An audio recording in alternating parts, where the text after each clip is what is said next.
Tamara was in Boston, Kirsten was in Michigan, and it was just Deandre and I at home. And my mom and my aunt was here, and they wasn't big on driving interstate wise. And so Deandre was like, well, I'll take him home and I'll come back. I didn't want him to go. And I was like, Deandre, I don't want you to go. I was like, this is your last week here with me. Just stay here with me. And this was just something that just kept bothering me. But he was like, Mom, I'm going to be all right. I'm going to drive Grandma and them home, and I'm coming back. I don't know. I guess it was just something in my spirit that just didn't want him to go. My husband and I, we jumped up. We got the kids ready. We ran to the hospital. We were here in Monroeville. And to be honest, we thought it was just an accident.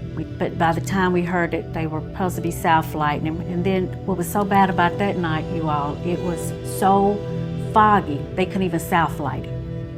Hours went by before, they allowed his mother first to see him. And he was in ICU. I just didn't prepare myself to see what I was going to see, the change I saw, the things I saw.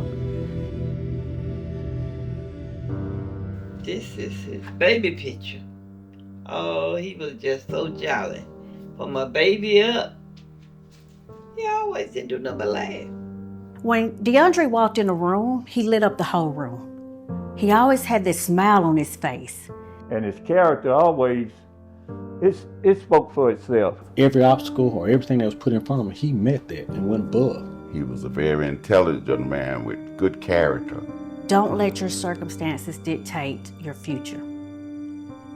And he didn't.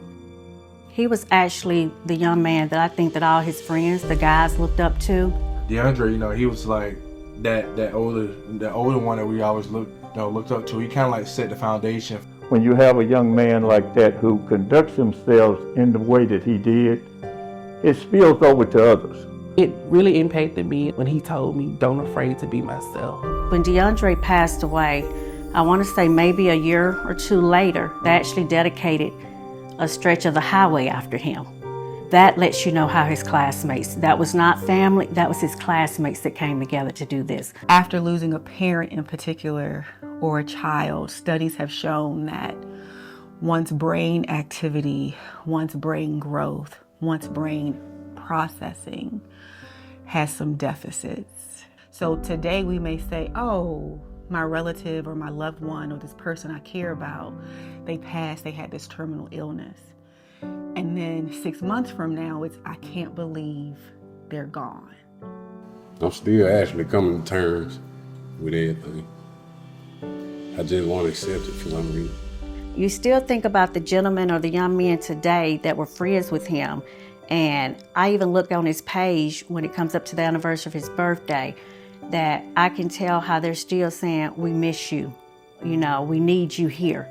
He was a part of the family that left that day, and we really never really got that back. His presence around the whole family, is truly missed. If he was alive, what would you say to him? Thank you. Just thank you for all the good words, encouragement to keep me moving forward. When you're doing your thing in your community or you're growing up, carry yourself in a way that you're making your mark now. You don't have to be 40 or 50 to be revered and respected.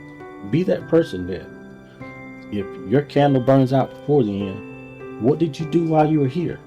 And he's one of those people that can be remembered from what he did in his short period of time. He didn't need to take 40 or 50 years to do it.